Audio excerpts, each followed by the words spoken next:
BS টিউশনে আপনাদের সকলকে পুনরায় স্বাগত জানাই। আজ আমরা দশম শ্রেণী অর্থাৎ মাধ্যমিকের টার্গেটের যে মডেল কোশ্চেন সেট নম্বর 1 সেইটি নিয়ে আজকে আমরা আলোচনা করব। ভিডিওটি শুরু করবার আগে যারা যারা এখনো পর্যন্ত আমার এই বিএস টিউশন ইউটিউব চ্যানেলটিকে সাবস্ক্রাইব করনি তারা অতি অবশ্যই সাবস্ক্রাইব করে রাখো এবং পাশে থাকা বেল আইকনে ক্লিক করে রাখো, যাতে এর পরবর্তী সময়ে সমস্ত এই ধরনের ভিডিওগুলো তোমাদের কাছে সবার আগে যেতে পারে। তো চলো কোনো সময় নষ্ট না করে আজকে আমরা আমাদের এই ক্লাসটি শুরু করি। 1 নম্বর দাগের প্রশ্ন, আরোহণ প্রক্রিয়ার অপর নাম কি? এর উত্তর হবে স্তূপীকরণ। 2 নম্বর প্রশ্ন, নদীর জলের গতিবেগ মাপার এককের নাম কি? এর উত্তর হবে কিউসেক ও কিউমেক। পরের প্রশ্ন, বৃষ্টির পরিমাপক যন্ত্রের নাম কি? সেটা হবে রেনগজ। 4 নম্বর প্রশ্ন, পরিচলন বৃষ্টিপাত হয় নিরক্ষীয় জলবায়ু অঞ্চলে। ভরাকোটাল সৃষ্টি হয় অমাবস্যা ও পূর্ণিমা তিথিতে। পৃথিবীর দ্রুততম সমুদ্র স্রোতের নাম, সেটি হবে উপসাগরীয় স্রোত। পরের প্রশ্ন, ইলেকট্রনিক্স বজ্রকে বলা হয় ই ওয়েস্ট। নেক্সট প্রশ্ন, বর্তমানে ভারতে মোট অঙ্গরাজ্য ও কেন্দ্রশাসিত অঞ্চল আছে কটি? সেটি হবে 28টি ও 8টি। পরের প্রশ্ন, আরাবল্লীর পশ্চিমের প্লাবন ভূমিকে কি বলা হয়? তার উত্তর হবে রোহি। পরের প্রশ্ন, ছত্তিশগড়ের লৌহ ও ইস্পাত শিল্প কেন্দ্রটির নাম হবে ভিলাই।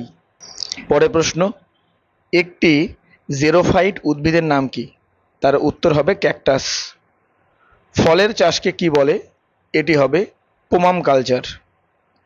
পরের প্রশ্ন, ভারতের বিখ্যাত লোহা রপ্তানি বন্দরের নাম হবে কি? উত্তর হবে মারমাগাও। দেন আমরা করব ভূ বৈচিত্র্য সূচক মানচিত্র, এটি কত মাত্রিক? এটি হবে দ্বিমাত্রিক। এবার আমরা চলে আসব 2 নম্বর দাগে, অর্থাৎ নির্দেশ অনুযায়ী নিচের প্রশ্নগুলির উত্তর দাও, খ বিভাগের। এখানে 2-এর 1-এর যে প্রশ্নগুলো বলা হয়েছে শুদ্ধ অশুদ্ধ তা আমরা এবার দেখে নেব। প্রথম প্রশ্ন, পেডিপ্লেন নাম দিয়েছেন এলসি কিং, এটি শুদ্ধ। আল্পস পর্বতে মার্টান হর্ন অবস্থিত, এটিও শুদ্ধ। 2টি মুখ্য জোয়ারের অন্তর্বর্তীকাল 24 ঘন্টা, এটি হবে অশুদ্ধ। এর সঠিক উত্তর হবে 24 ঘন্টা 50 মিনিট। তারপরে প্রশ্ন, ভারতের বিহার রাজ্যে জনঘনত্ব কম, এটি অশুদ্ধ। পরে প্রশ্ন, সুতি বস্ত্র শিল্পকে শিকড়ালগা শিল্প বলা হয়, এটি শুদ্ধ। দেন ইসরোর সদর দপ্তর কলকাতা, এটিও অশুদ্ধ। এর সঠিক হবে বেঙ্গালুরুতে। পরে প্রশ্ন, জলভাগ দেখানোর জন্য গাঢ় নীল রং ব্যবহার করা হয়, এটি শুদ্ধ। এবার আমরা চলে আসব 2-এর 2-এ। কি বলা হয়েছে? উপযুক্ত শব্দ বসিয়ে শূন্যস্থান পূরণ করো। প্রথম প্রশ্নে কি বলা হয়েছে? পেডিমেন্ট শব্দের অর্থ কি? এর উত্তর হবে পর্বতের পাদদেশে গঠিত ভূমি। 2 নম্বর প্রশ্ন, ওজোন গ্যাসের বাণিজ্যিক নাম কি? এর আমরা উত্তর করব ট্রাই অক্সাইড। তারপরে 3-এর প্রশ্নে কি বলা হয়েছে? ড্যাশ পৃথিবীর বৃহত্তম মগ্নচড়া, এর উত্তর হবে গ্র্যান্ড ব্যাংক। 4-এর প্রশ্ন, ইউট্রোফিকেশন ড্যাশ দূষণ হয় বা ইউট্রোফিকেশনে ড্যাশ দূষণ হয়, এর আমরা উত্তর করব জল দূষণ হয়। তারপরে 5-এর প্রশ্ন, ড্যাশ ভারতের নায়াগ্রা নামে পরিচিত, এর আমরা উত্তরে করব চিত্রকূট জলপ্রপাত। চ তয়রফলা কয় দীর্ঘ ট, চিত্রকূট জলপ্রপাত। এরপরে আমরা প্রশ্নে চলে আসব, দেরাদুনে ড্যাশ গবেষণাগার আছে? এর উত্তর হবে জমির জরিপ বিভাগ, এর গবেষণাগার আছে। এরপরের প্রশ্ন, ভারতের সিন্ধু নদের দৈর্ঘ্য কত? তার উত্তর হবে 1114 কিলোমিটার। প্রথম প্রশ্ন, অর্ধচন্দ্রাকার বালিয়াড়িকে কি বলে? উত্তর হবে বারখান। পরের প্রশ্ন, বায়ুমণ্ডলে অক্সিজেনের পরিমাণ কত? প্রায় 21%। পরের প্রশ্ন, কোন মহাসাগরে মাদাগাস্কার স্রোত দেখা যায়? এর উত্তর হবে ভারত মহাসাগরে। তারপরে প্রশ্ন, ওষুধের অবশিষ্টাংশ, ফয়েল ইত্যাদিকে কি বলে? এর উত্তর হবে চিকিৎসা বজ্র। তারপরে প্রশ্ন আমরা কি করব, কোন ফসলে বল উইভিল পোকার আক্রমণ দেখা যায়? এর উত্তর হবে কার্পাসে।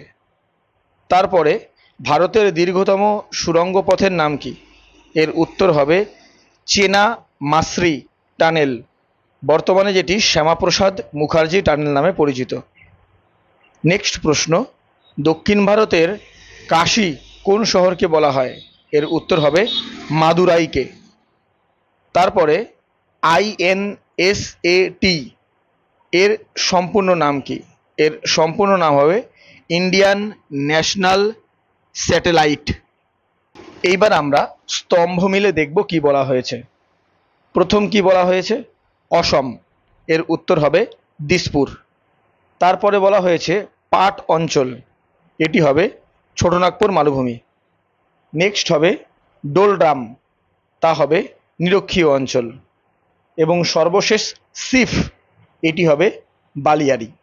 তাহলে আমরা আমাদের এই মডেল কোশ্চেন সেট 1 নম্বরের সমস্ত শর্ট প্রশ্নগুলো আমরা করে নিলাম। এইবার আমরা এর ঠিক পরের যে সেট রয়েছে সেইটি নিয়ে নেক্সট দিন আলোচনা করব। আশা করি তোমরা সকলে সমস্ত কোশ্চেনের অ্যান্সারগুলো করে নিয়েছো। আর যার যা সমস্যা থাকবে না কেন তোমরা অতি অবশ্যই আমাকে কমেন্ট করবে, আমি তোমাদের প্রত্যেকটি প্রশ্নের উত্তর দিয়ে দেব। এবং অতি অবশ্যই ভাবে তোমরা এভাবেই আমার পাশে থেকো। আজকে এই বলে শেষ করছি, দেখা হচ্ছে ঠিক পরের ভিডিওতে।